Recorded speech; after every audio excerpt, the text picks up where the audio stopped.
오늘 우리에게 주시는 하나님의 말씀은 마가복음 5장 21절에서부터 43절까지의 말씀입니다. 마가복음 5장 21절에서 43절까지의 말씀, 신약성경 60페이지입니다. 이제 하나님의 말씀을 저와 여러분이 한 절씩 교독하겠습니다. 예수께서 배를 타시고 다시 맞은편으로 건너가시니 큰 무리가 그에게로 모이거늘 이에 바닷가에 계시더니 회당장 중에 하나인 야이로라 하는 이가 와서 예수를 보고 발 아래 엎드리어 간곡히 구하여 이르되 내 어린 딸이 죽게 되었사오니 오셔서 그 위에 손을 얹으사 그로 구원을 받아 살게 하소서 하거늘 이에 그와 함께 가실새 큰 무리가 따라가며 애워싸 밀더라. 12해를 혈루증으로 알아온 한 여자가 있어 많은 의사에게 많은 괴로움을 받았고 가진 것도 다 허비하였으되 아무 효험이 없고 도리어 더 중하였던 차에 예수의 소문을 듣고 무리 가운데 끼어 뒤로 와서 그의 옷에 손을 대니 이는 내가 그의 옷에만 손을 대어도 구원을 받으리라 생각하밀러라. 이에 그의 혈루 근원이 곧 마름에 병이 나은 줄을 몸에 깨달으니라. 예수께서 그 능력이 자기에게서 나간 줄을 곧 스스로 아시고 무리 가운데서 돌이켜 말씀하시되 누가 내 옷에 손을 대었느냐 하시니 제자들이 여짜오되 무리가 에워싸 미는 것을 보시며 누가 내게 손을 대었느냐 물으시나이까 하되 예수께서 이 일 행한 여자를 보려고 둘러보시니 여자가 자기에게 이루어진 일을 알고 두려워하여 떨며 와서 그 앞에 엎드려 모든 사실을 여쭈니 예수께서 이르시되 딸아 내 믿음이 너를 구원하였으니 평안히 가라 내 병에서 놓여 건강할지어다. 아직 예수께서 말씀하실 때에 회당장의 집에서 사람들이 와서 회당장에게 이르되 당신의 딸이 죽었나이다. 어찌하여 선생을 더 괴롭게 하나이까? 예수께서 그 하는 말을 곁에서 들으시고 회당장에게 이르시되 두려워하지 말고 믿기만 하라 하시고 베드로와 야고보의 형제 요한 외에 아무도 따라옴을 허락하지 아니하시고 회당장의 집에 함께 가사 떠드는 것과 사람들이 울며 심히 통곡함을 보시고 들어가서 그들에게 이르시되 너희가 어찌하여 떠들며 우느냐 이 아이가 죽은 것이 아니라 잔다 하시니 그들이 비웃더라. 예수께서 그들을 다 내보내신 후에 아이의 부모와 또 자기와 함께한 자들을 데리시고 아이 있는 곳에 들어가사 그 아이의 손을 잡고 이르시되 달리다굼 하시니 번역하면 곧 내가 내게 말하노니 소녀야 일어나라 하심이라. 소녀가 곧 일어나서 걸으니 나이가 12살이라 사람들이 곧 크게 놀라거늘 함께 읽습니다. 예수께서 이 일을 아무도 알지 못하게 하라고 그들을 많이 경계하시고 이에 소녀에게 먹을 것을 주라 하시니라. 아멘. 지난 3일간 세상의 소금으로서의 사명을 감당하시다가 다시금 말씀의 자리로 나오신 염산교회 공동체 모두를 환영하고 축복합니다. 오늘은 살게 하소서라는 제목으로 하나님 말씀을 나누고자 합니다. 우리 먼저 옆에 있는 사람들과 이렇게 인사하겠습니다. 모든 것이 은혜입니다. 네, 우리 앞뒤로도 멀리 계신 분들과도 이렇게 고백하겠습니다. 은혜로 삽니다. 오늘 말씀을 나눌 때 우리에게 선한 일을 행하시는 주님의 은혜가 가득하기를 소망합니다. 고속도로에서 운전을 하다 보면 기억에 남는 표어가 있는데요. 그 중에 가장 기억에 남는 것은 잠깐 졸음, 번쩍 저승입니다. 네. 나는 잠깐 졸았는데, 나는 깜빡 졸았을 뿐인데 눈 떠보니 저승이다. 뭐 이런 의미겠지요. 전에 사역하던 교회에서 찬양팀과 이야기를 나누던 중에 어떤 집사님께서 우스갯소리로 당신은 마라나타 찬양을 부르는 것이 참 부담스럽다고 이야기를 합니다. 왜냐 물으니 그러다 진짜 주님 오실까봐 그게 걱정이 되더랍니다. 성도님들 어떠십니까? 자고 일어나 보니 눈앞에 예수님이 떡하니 계신다면 기쁠까요? 무서울까요? 걱정될까요? 슬플까요? 아니면 정말 꿈에도 그리던 예수님을 만나서 행복할까요? 오늘 본문 말씀에는 두 가지 아주 유명한 치유 기사가 나옵니다. 하나는 죽었던 회당장 야이로의 딸을 살리신 이야기이고, 또 하나는 12회 혈루증을 앓았던 한 여인의 이야기입니다. 언뜻 보면 이 이야기는 두 가지 다른 치유 기사처럼 보이지만, 오늘 본문 말씀인 마가복음과 그리고 평행 본문인 마태복음 9장, 누가복음 8장 모두 이 두 가지의 이야기를 한 단락으로 묶고 있습니다. 이것을 단순하게 이 시간의 흐름상 야이로의 딸에게 가는 길에 일어난 사건이라서 하나의 단락으로 묶었다라고도 볼 수 있지만, 저는 성경의 저자들이 이 두 가지의 사건을 하나로 묶은 것은 본문이 치유라는 주제 외에 또 다른 메시지를, 공통된 메시지를 담고 있기 때문이 아닐까 생각했습니다. 그것은 바로 믿음이라는 주제입니다. 34절을 보니까요, 혈루증을 고침받은 여자에게 주님께서 말씀하셨습니다. 딸아, 내 믿음이 너를 구원하였으니 평안히 가라. 그리고 36절에서도 야이로에게 이렇게 말씀하셨지요. 두려워 말고 믿기만 하라. 그러므로 오늘 본문은 우리에게 치유와 더불어서 믿음이 무엇인가라는 것을 가르쳐주고 있다 할 수 있습니다. 그렇다면 본문이 말하고자 하는 믿음은 과연 무엇이고, 오늘 우리 그리스도인들은 어떻게 살아야 할까요? 첫째로 주님께 나아오는 것이, 주님 앞에 나아오는 것이 믿음이라 말합니다. 주님은 마가복음 5장에 이르기까지 많은 사람들을 고쳐주셨습니다. 그리고 바리새인들이나 서기관들과는 다른 권위 있는 말씀으로 하나님 나라 복음을 증거해 주셨지요. 결과적으로 많은 사람들이 예수님을 따르게 되었습니다. 그런데 회당장 중에 한 사람이었던 야이로가 예수님께 다가와 발 아래 엎드렸습니다. 당시 회당장은 유대인의 지도자였는데요, 그는 대제사장이나 바리새인, 서기관들과 같은 기득권이었습니다. 그런 그가 수많은 사람들 앞에서 시골 나사렛 출신 청년 앞에 엎드린다는 것은 엄청난 일이었습니다. 그러면 그가 왜 이런 행동을 했습니까? 자신의 딸이 죽어가고 있었기 때문이지요. 한 아이를 데리고 다니는 엄마가 있었습니다. 그런데 그 엄마는 늘 한쪽 눈을 이렇게 감고 있더랍니다. 사람들이 하도 이상해서 이유를 물으니 아이가 선천적으로 한쪽 눈이 실명이 되어서 태어났는데, 아이가 성인이 되면 자신의 눈을 아이에게 이식해 줄 수 있다고 합니다. 그런 이야기를 들어서 지금부터 한쪽 눈으로 사는 것에 익숙해지고자 그렇게 적응하느라 한쪽 눈으로만 살아간다라는 이야기를 했다고 합니다. 우리 인생 가운데 가장 속상하고 속이 타는 일이 무엇입니까? 자녀가 아플 때, 그 아이를 바라보면서 아무것도 할 수 없을 때 우리는 무력감을 느끼고 또 절망하게 됩니다. 그런 말이 있더라고요. 남편을 잃은 사람을 과부, 아내를 잃은 남편을 호라비, 부모를 잃은 자식은 고아라고 하지만 자식을 잃은 부모를 일컫는 단어가 없다는 겁니다. 왜냐하면 어떤 단어로도 감히 그 슬픔을 표현할 수 없기 때문이라고 하지요. 이처럼 우리의 모든 소망을 송두리째 집어삼키는 절망이 있을 때, 감당할 수 없는 슬픔이 있을 때, 그 무엇으로도 해결할 수 없는 커다란 문제를 만났을 때, 그때 해야 할 일이 무엇입니까? 주님 앞에 나아오는 것입니다. 주님 앞에 엎드리는 것입니다. 주님께 부르짖는 것입니다. 그런데 절망의 순간에 주님 앞에 나아온 사람은 야이로뿐만이 아닙니다. 27절을 보십시오.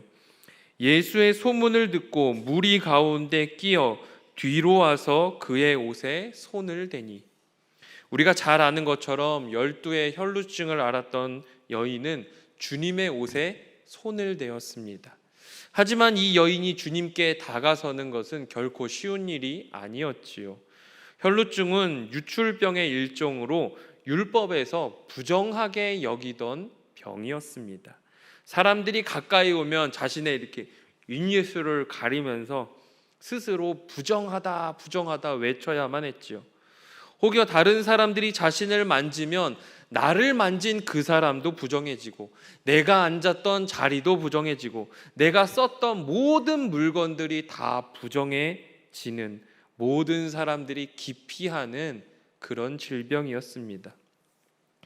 행여나 자신의 부정함을 알리지 않으면, 사람들에게 자신의 부정함을 알리지 않으면 돌에 맞아 죽어도 변명할 수 없는 그런 처지였지요. 그런 그녀가 사람들에게 둘러싸인 예수님께 나아오는 것은 그야말로 목숨을 건 행동이었습니다. 그럼에도 불구하고 여인은 주님께 나아왔습니다. 차이가 있다면 야이로는 주님 앞에 나와 주님 발 앞에 엎드려 간구했던 것이고, 여인은 감히 주님 앞으로 나설 수가 없어서 뒤로 와서 주님의 옷에 손을 대었다는 것입니다. 때로는 우리의 삶의 자리가 너무 힘겨워서, 너무 절망적이라 감히 주님 앞에 설 용기조차 없어서 주님의 뒤를 따를 수밖에 없을 때도 있습니다. 저는 예배 시간에 앞자리에 앉는 것이 큰 은혜가 있다고 생각합니다. 저희 부모님께서는 저에게 목사님의 침 맞는 자리가 은혜 받는 자리다라고 가르쳐 주셨습니다. 하지만 때때로 주님 앞에 설 수 없을 정도로 초라하고 부끄러울 때가 있더라는 겁니다. 그래서 맨 뒷자리에 아무도 모르게, 아무도 마주치지 않을 곳에 조용히 머무르다가 그렇게 예배를 드리고 기도하고 돌아가는 성도님도 보았습니다. 그러므로 가능하면 이 뒷자리는 절망 중에도, 고통 속에도 부르짖기 위해 주님 앞에 나온 성도님들을 위해서 비워두십시오. 사랑하는 염산교회 공동체 여러분, 고통과 슬픔, 절망이 우리를 무너뜨리려고 할 때 주님 앞에 나아오는 것, 주님께 부르짖는 것이 믿음입니다. 고통에 머무르며 포기하지 마십시오. 고통 가운데 절망하지 않고 주님 앞으로, 혹은 주님의 뒤에라도, 주님의 뒤를 따라서라도 주님께 나아오는 것이 중요합니다. 회복의 첫걸음은 주님께 나와 엎드리는 것임을 꼭 기억하는 저와 여러분들이 되시기를 소망합니다. 두 번째로, 기다리는 것이 믿음입니다. 회당장 야이로가 주님께 엎드려서 자신의 딸을 살려달라고 간청했습니다. 큰 무리와 함께 가는데 갑자기 12의 혈루증을 앓던 여인이 나타났습니다. 예수님의 옷자락을 만진 것으로도 그는 고침을 받았고, 주님은 누가 자신의 옷에 손을 대었냐고 말씀하셨죠. 제자들은 아니 주님, 사람들이 이렇게 많은데 누가 손댔는지 어떻게 합니까? 라고 질문했지만 주님은 고개를 돌려 그 여인을 찾으셨습니다. 두려움에 떨던 여인은 결국 주님 앞에 엎드려 모든 사실을 말했지요. 이때 여인과 예수님의 예수님의 대화가 어느 정도 됐을까요?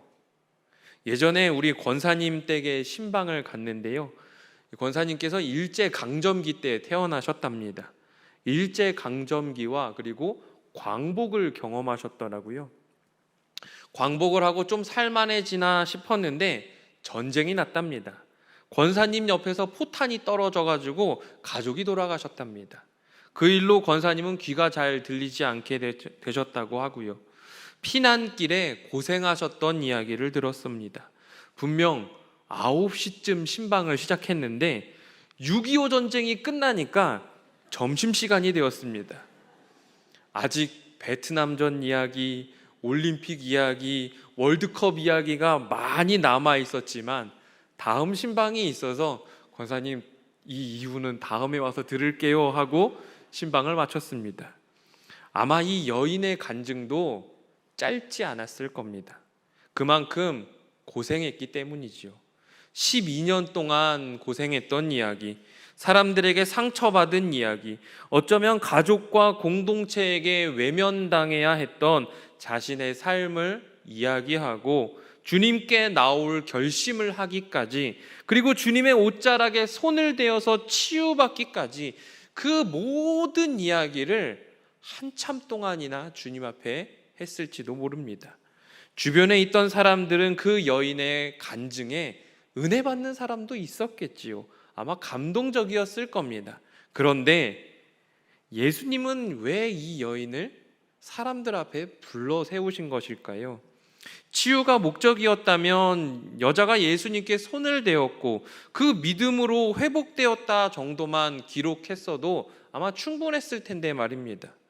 이것은 예수님께서 이 여인의 몸뿐만 아니라 그의 삶의 이야기를 사람들 앞에서 간증하게 함으로써 공동체에게 버림받았던 그 여인의, 그녀의 삶까지도 회복시키기 위함이었을 것입니다. 몸은 깨끗하게 나았지만 여인을 바라보고 있는 그 여전한 시선들, 수군거림들, 깨어진 관계까지도 회복시키고자 온전하게 치유받았다라는 것을 공식적으로 선포하는 것임을 볼 수 있습니다. 이 또한 은혜지요.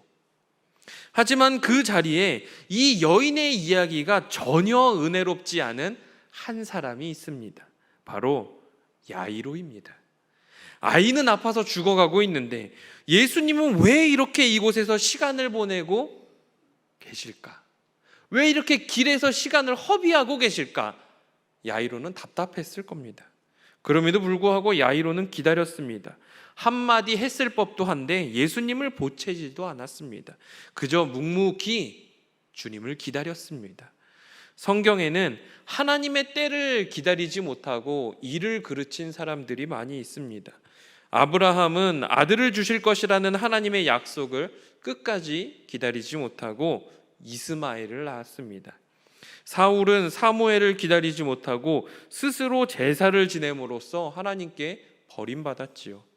사랑하는 염산교회 공동체 여러분, 나의 시간과 하나님의 때가 늘 맞으면 좋겠지만 때로는 하나님의 응답이 더딘 것처럼 보일 때도 있습니다.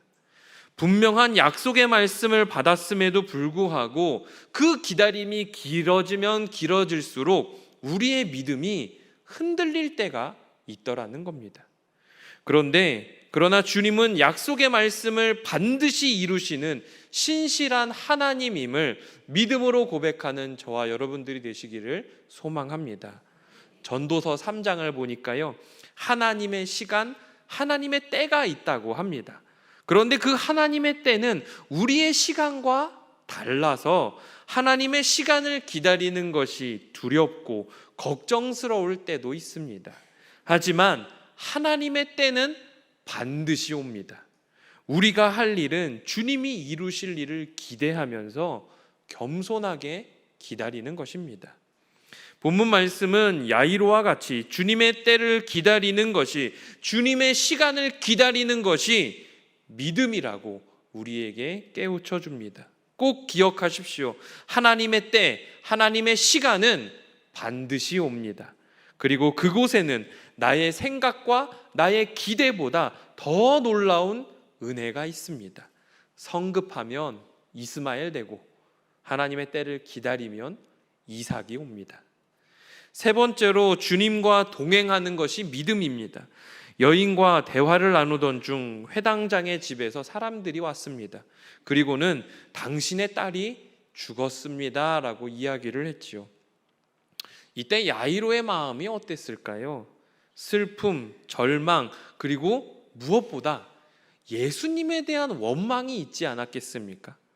나는 한시가 급한데 이렇게 길에서 시간을 보내고 있으니, 그렇게 또 딸이 죽어버렸으니 저라면 무엇보다 예수님에 대한 원망이 가장 컸을 것 같습니다. 그러나 주님은 절망하고 있는 야이로에게 이렇게 말씀하십니다. 36절을 다시 한번 보겠습니다. 예수께서 그 하는 말을 곁에서 들으시고 회당장에게 이르시되 두려워하지 말고 믿기만 하라 하시고, 감당하기 힘든 슬픔에 사로잡힌 야이로에게 주님은 내가 가서 살려줄게, 내가 가서 고쳐줄게가 아니라 믿으라고 말씀하십니다. 사람들은 아이가 죽었으니 더 이상 선생님을 괴롭게 하지 말라고 말했습니다. 하지만 야이로는 예수님을 떠나지 않았습니다.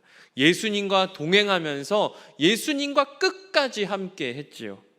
인생의 고난길 한가운데를 걸을 때면 우리는 이런 생각을 하곤 합니다.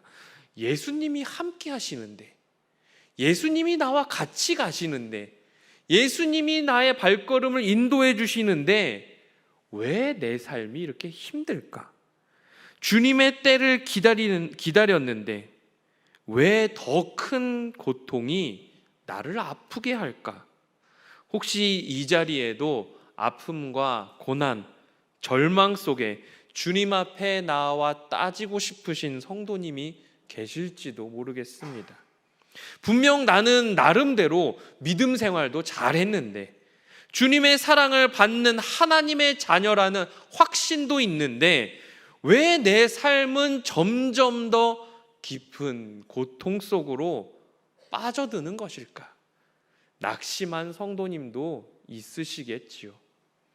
그러나 오늘 본문 말씀은 슬픔과 고통, 절망이 와도 주님과 동행하는 것이, 주님과 함께하는 것이 진짜 믿음이라고 가르쳐 줍니다.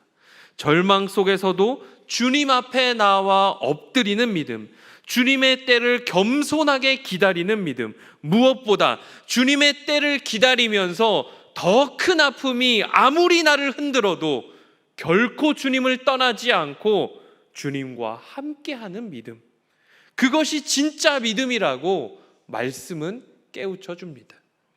집에 도착해 보니 정말 아이가 죽었습니다. 하지만 예수님은 아이가 죽은 것이 아니라 잔다라고 말씀하셨지요. 40절을 보니까요, 주님은 비웃는 사람들을 다 내보내신 후에 아이의 부모와 또 자기와 함께한 자들을 데리시고 아이 있는 곳으로 들어가셨습니다. 애써 태어난 척 했어도 주님과 같이 가면서 그래도 했지만 아이의 죽음을 눈으로 확인했을 때 야이로는 절망했을지도 모릅니다. 하지만 끝까지 주님과 함께 했습니다. 예수님 앞으로 나아가 엎드릴 때에도, 주님과 12의 혈루증을 앓던 여인의 대화에도, 아이의 소식을 듣고 집으로 걸어가는 길에서도 충분히 포기할 만했지만 그는 여전히 주님과 동행했습니다. 주님과 함께 했습니다. 그리고 결국 아이가 살아나는 은혜를 경험하게 되었지요. 사랑하는 염산교회 공동체 여러분, 기쁘고 행복하고 즐거울 때 주님 나와 함께 하셔, 임마누엘 하나님 나를 지켜주셔 라고 고백하는 것은 상대적으로 쉽습니다. 그러나 절망의 순간, 큰 슬픔이 있을 때, 내가 고통 가운데 있는 그 순간에도 그럼에도 불구하고 주님이 나와 함께 하신다, 나는 주님의 손을 붙잡겠다 고백하는 것은 생각만큼 쉽지 않습니다. 왜냐하면 원망과 슬픔이 우리의 믿음을 송두리째 흔들기 때문이지요. 그러나 끝까지 믿음을 가지고 주님과 동행하는 이에게 달리다굼, 이 달리다굼의 은혜가 임하게 되는 줄 믿습니다. 저와 성도님들 모두가 어떤 절망도 예수 그리스도라는 이 소망을 이길 수 없음을 끝까지 믿음으로 고백하는 저와 여러분들이 되시기를 축복합니다. 말씀을 정리하겠습니다. 본문은 깊은 절망 속에 빠져 있는 두 사람, 딸이 죽어가는 모습을 보면서 간절한 마음에 예수님 앞에 엎드린 야이로와 감히 주님 앞에 나올 수 없어서 뒤로 돌아서 뒤를 따라가면서 주님의 옷자락을 잡을 수밖에 없었던 여인, 한 사람은 살게 하소서 당당하게 요구할 수 있었지만 그조차도 할 수 없었던 여인의 모습을 대비하고 있습니다. 같은 듯 다르고 다른 듯 같은 사람입니다. 그런데 곰곰이 생각해 보면 우리가 곧 야이로이고 또 우리가 곧 12의 혈루증을 앓던 여인과 같다는 생각이 듭니다. 누군가는 감당할 수 없는 고통에 신음하기도 하고 누군가는 그 소리조차 낼 수 없는 사람도 있습니다.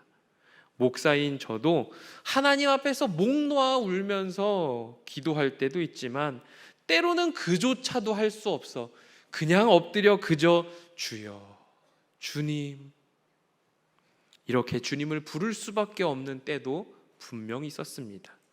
이처럼 감당할 수 없는 절망과 슬픔이 우리를 삼키려고 할 때 말씀은 주님께 나아오는 것이 믿음이라 가르쳐 줍니다.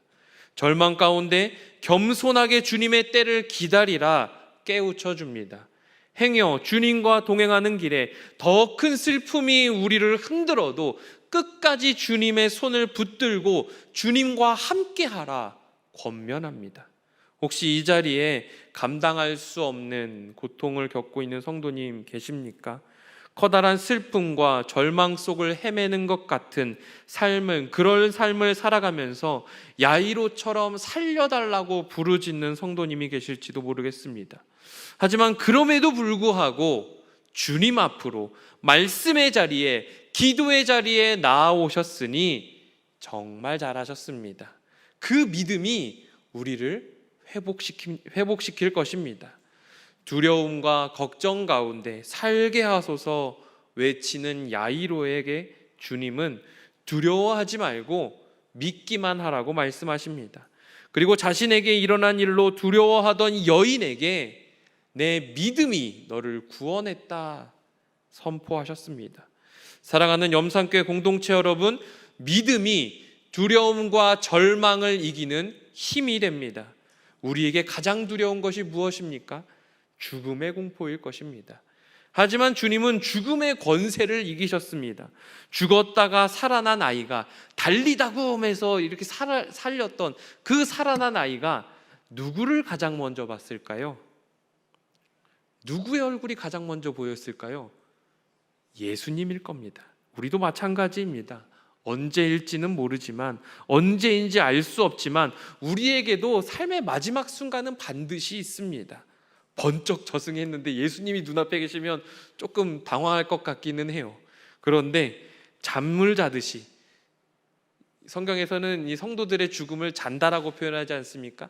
잠을 자듯이 우리의 마지막 날이 임했을 때 눈을 떠보니 주님께서 나를 바라보고 계신다면 참 좋을 것 같습니다.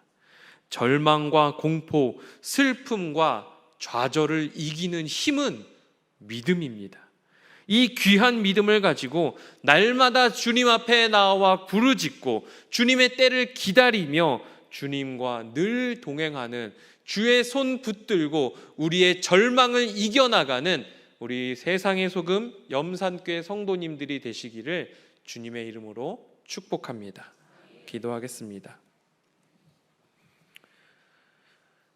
사랑의 하나님, 아픔과 절망과 고통 가운데 주님 앞에 나와 주의 음성을 듣게 하시니 감사합니다.